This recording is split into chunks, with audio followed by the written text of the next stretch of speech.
Bano ebamu ku bakubi b'ensambagere abagenda okugisa obwenyenkya mu Nwana n'obuzito obw'enjawulo. Olwana olukulu lwakubeera wakati wa Titus Tugume ne Malik Kaliisa era nga bano bakulanira omusipi oguli ku ddaala ly'ensi yonna. Bano bombi bapimiddwa era nga Tugume azitowa ekiro 82 ate Kaliisa 85.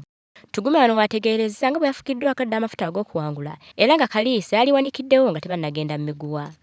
Nebaza maneja wange ne kochi wange kye bansabye mu kimala for winning a fight yenkya ekyongerayo fight ezirala bajja kyongerako nakyo.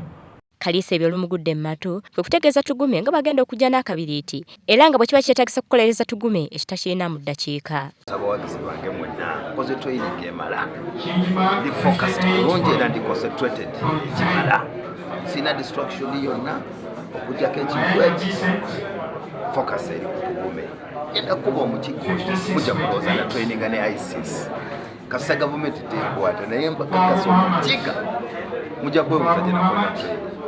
Abakubi b'ensambagere omuli Damulira Richard yakazibwako eri Kabaka w'Emiguwa ono nga wakumegana ne Ola Ambrose eyakazibwako eri Mmese. Sokategeno obutwa teke wali akamesa akamasu ndyoke teke wano kisanda ndyoke mubatayirize nga ndi mukone mutalina wagenda ndyoke musomese kye bayita kickboxing tugenda kuzanya K1 style era kuvuga sina kye ndekwasa ndi fit sekwasa kintu kyonna era teke ekitabu mu raundi esooka soke nkikwate nkiteeke wali mu koona mu red corner kwate kisanda muteke mu blue corner ndyoke nyimirire mu eno ntayize ndyoke mukankabula ebikonde raundi eyokubiri oba eyokusatu ekintu nkigali kiyinza okugamba wagizi bange. Ategeeza nga bw'atalina budde bw'abantu banafu wabula ye wakubategesa bumasu. Mukwano gwange nga kickboxer ate nkwagala nnyo because you're a good comedian. Naye you are not a good kickboxer.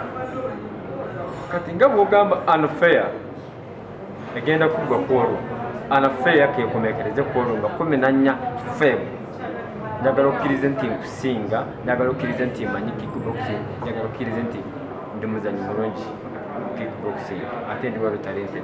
Adde ayogera ku lulwana lwe olw'okuddiŋŋana n'eggolola Tugume ategeezezza nga bw'atalina budde bwa kumala wabula okukuba abo abamweŋŋanga.